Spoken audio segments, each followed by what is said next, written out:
Hey everybody, it's Lon Seib, and it's time for another unboxing. I just got in the new Pixel 6a phone from Google. This is their entry-level phone, and this is running with much of the same guts as their more expensive Pixel 6 and 6 Pro phones.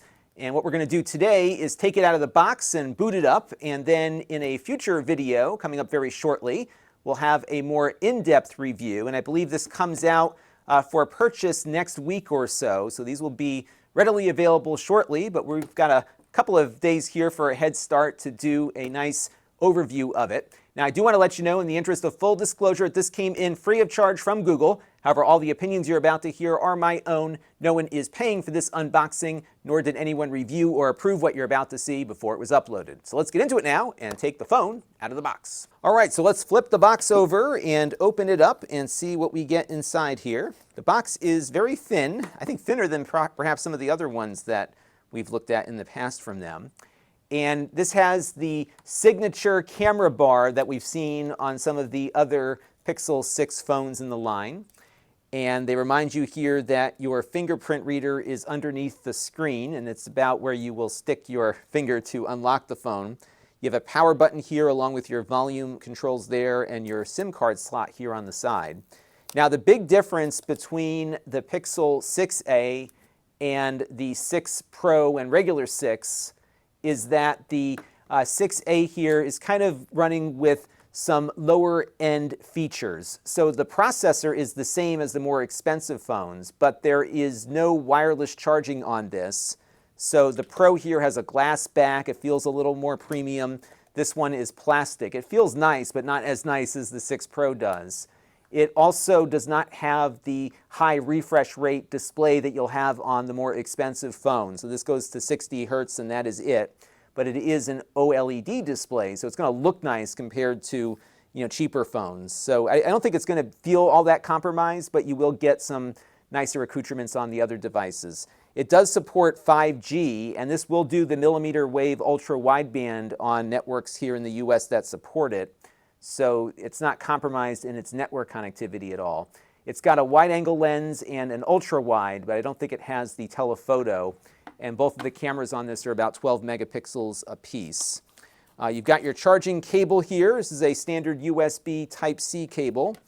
You have an adapter here for OTG devices. They've been including these adapters in most of the Pixel phones for a while. So if you have like a regular USB device, you can pop it in there and then just stick it into the port there on the bottom.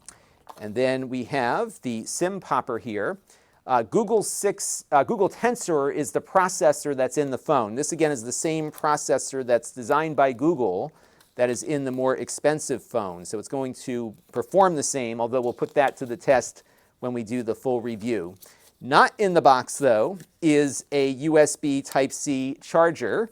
So you will need to have your own USB charger to get the juice into this, although it does have a good amount of charge here to start. So you should be off to the races there.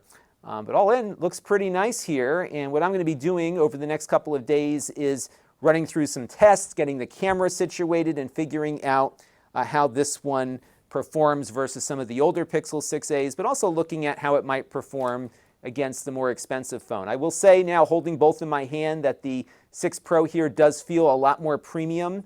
The plastic here doesn't feel as nice as the glass on the back.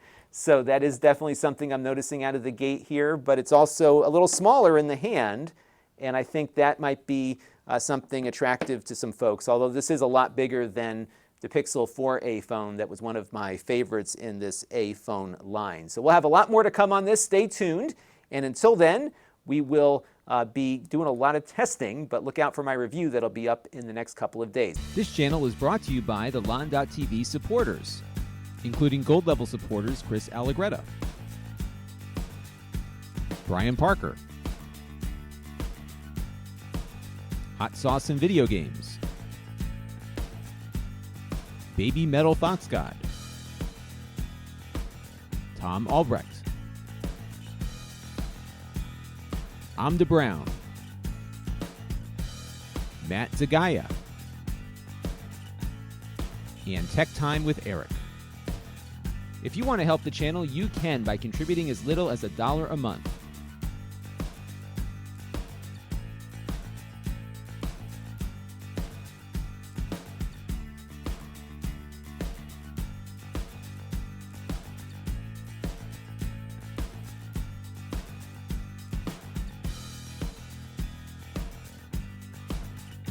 Head over to lon.tv/support to learn more.